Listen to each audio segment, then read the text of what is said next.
Hi there everyone, this is Joy. Welcome back to my YouTube channel for another Friday inspiration video with my friend Fleur. Pardon my voice in this video, I'm just getting over the flu. Today, or this month, Fleur and I are being inspired by the Reset Girl, or her real name is Cori Spieker. I hope I said her last name correctly. These papers I'm showing you right now are from the Reset Girls collection with simple stories. I love these papers. They're great neutrals, fun colors, and they even have some cream and black patterns mixed in. This collection has a really great retro or vintage feel to it. If you look it up online, you'll be able to see that in the collection.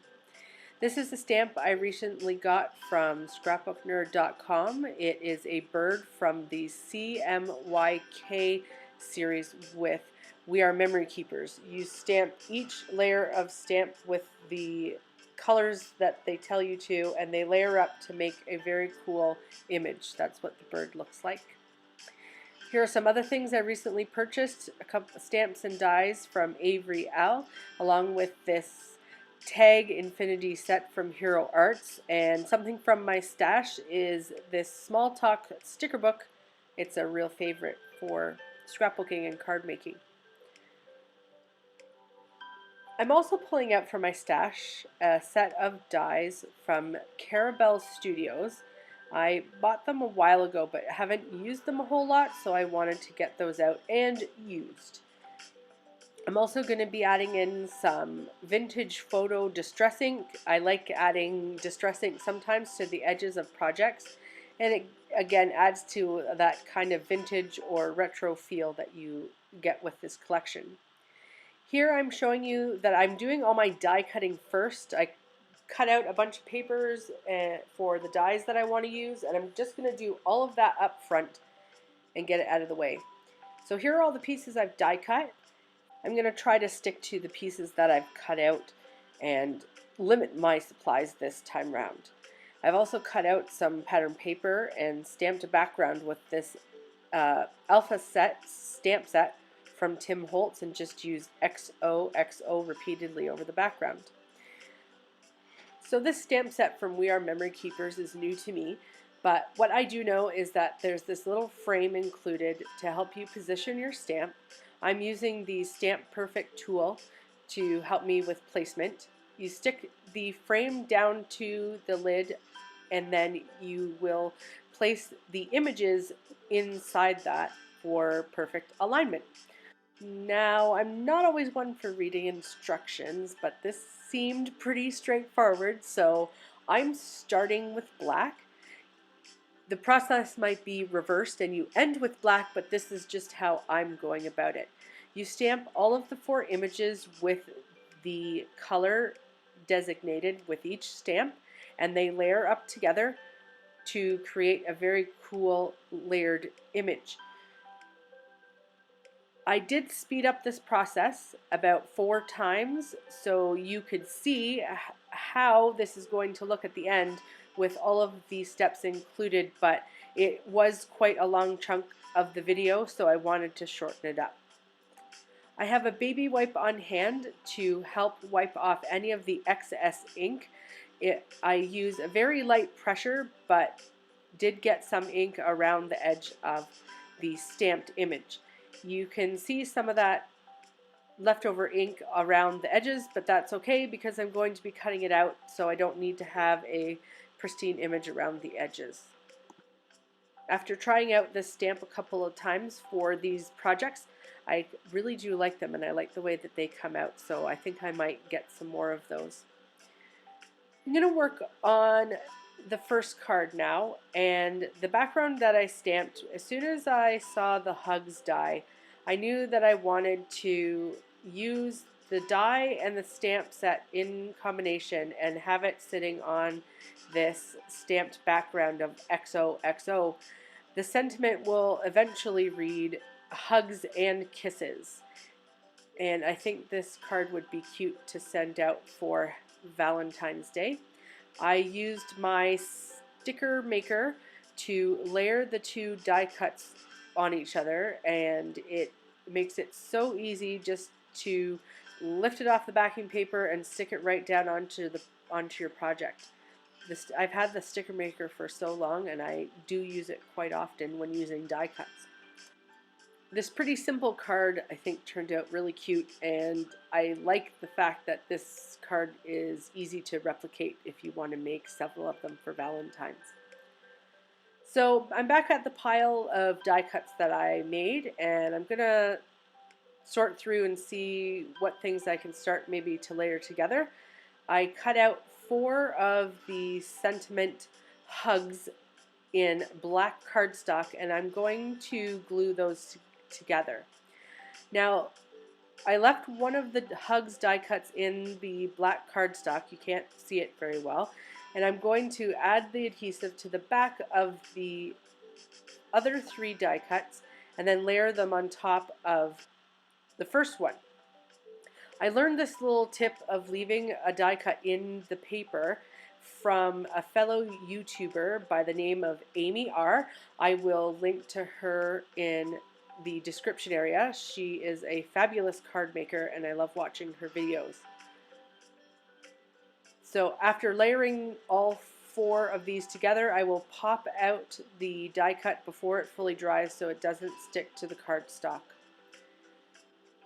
I like to do things in stages and get one whole step out of the way, and then I don't have to keep switching back and forth. So I'm going to go through and ink the edges with vintage photo and an ink applicator, and just give a little bit of that extra detail to all of the pieces that I think I'm going to be using. I'm going to get started on card number 2. And I really like this tag that I cut out, so I'm going to use some of the die cuts and layer them on top of this panel that I cut out of some of the patterned paper from the Reset Girls collection. These hearts look really cute together. I really do love those dies. I really have to use them more often. But that's how it goes sometimes. Some things we buy don't get used all that often. So I'm just playing around layering things here, and I do love the color combination, and I know it goes together because it was already picked out for me in that collection, but some of the die cuts are kind of looking too similar to each other. So I think I'm going to just kind of simplify and just stick down the tag and the hearts and go. After playing around with some of the layering, I decided to leave it with the hearts and the sentiment. So I'm just using some multi-matte adhesive and putting it on the back of the hugs, and then I'm going to put a bottle of water and an acrylic block on top just to give it some good stick to the card front. So now let's work with this bird. I really like the way that it turned out. I had a bit of an ADD moment and remembered I cut out a coffee cup, and I really want to use that because it looks super cute. So I'm layering some more things here like I did on the other card. And then I'm realizing as I'm layering, I don't really like the way that the bird is, meaning it's more of a rectangle than a square. And so what I end up doing is, instead of just cutting out the bird, I re-stamped the bird. I will use this one on another project, but I made it a little more square so it fit better with the design of the card. I'm bringing out some of my craft foam. I believe it's called Fun Foam, and you can get it at the local craft store. I use this instead of pop dots on some things, and I'm just cutting it down and making it fit onto the back to give it a little bit of dimension.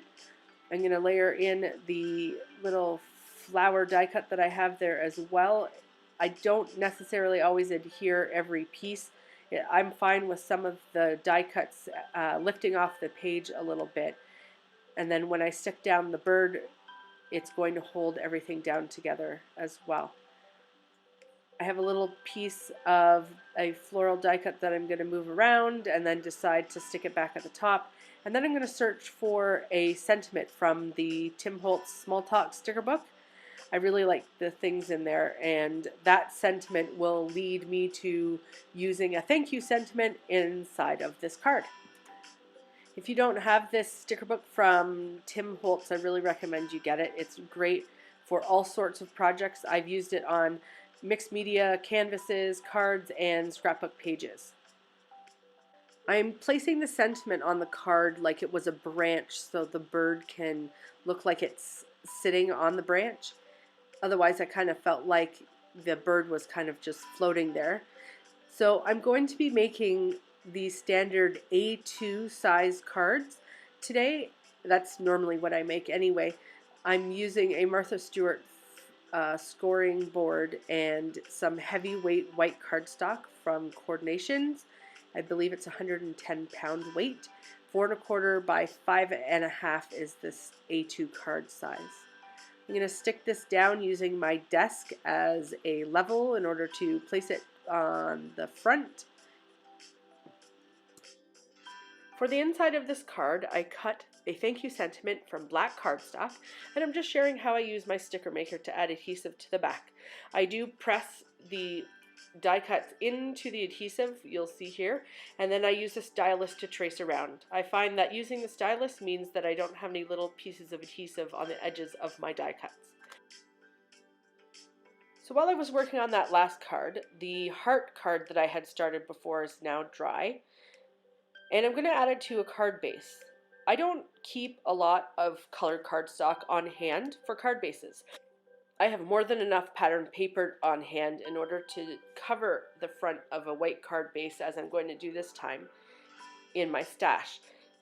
So because of the distress ink and the vintage feel, I felt like that this needed some pattern paper on top, so I pulled out some old book paper and I'm going to ink around the edge of it because I did on the card front panel already, and I'm going to pull out my fun foam again because I love adding dimension to my cards with pop dots or this fun foam. That's card number 3 complete so far for this Inspiration Friday video. I'm going to take a moment and show you the 3 cards that I've made so far, and then I'm going to start making card number 4. I'm going to use the coffee die cut that I showed you earlier in the video and that you can kind of see there in the left-hand corner, upper corner. I have a bit of an obsession with coffee and tea images, so I do have quite a bit of stamps and dies in my stash for those. So if I cut it, I want to use it. This yellow paper is from the Reset Girl collection, and I'm using some of the other die cuts that I had cut in the beginning of the video. I'm going to use a sentiment from the Hello stamp set that you see there from Neat and Tangled, and it says, I just wanted to say. I'm going to bring out some mist and splatter it on the card front just to add a little bit of interest. It's an older mist that I think I only use when I want brown splatter. I know I haven't sprayed it in a long time. Anyhow, I'm going to do that really quickly and then come back and stamp in the sentiment using my Stamp Perfect tool. I'm going to be using another white card base for this card. But what I'm going to do is jazz it up a bit with a background stamp from Hero Arts. It's going to be very messy stamping. I don't like the way it looks, and you're not going to like the way it looks when I show it to you, but because the panel is going over top, it hides the messy and leaves a little bit of the text poking through around on the edges. Coming up in a few moments are some close-ups of the cards that I created today. Don't forget to check in the description area below for the link to Fleur's YouTube channel to see how she was inspired by the Reset Girl this month. Thank you so much for watching. Take care, and I'll see you next time.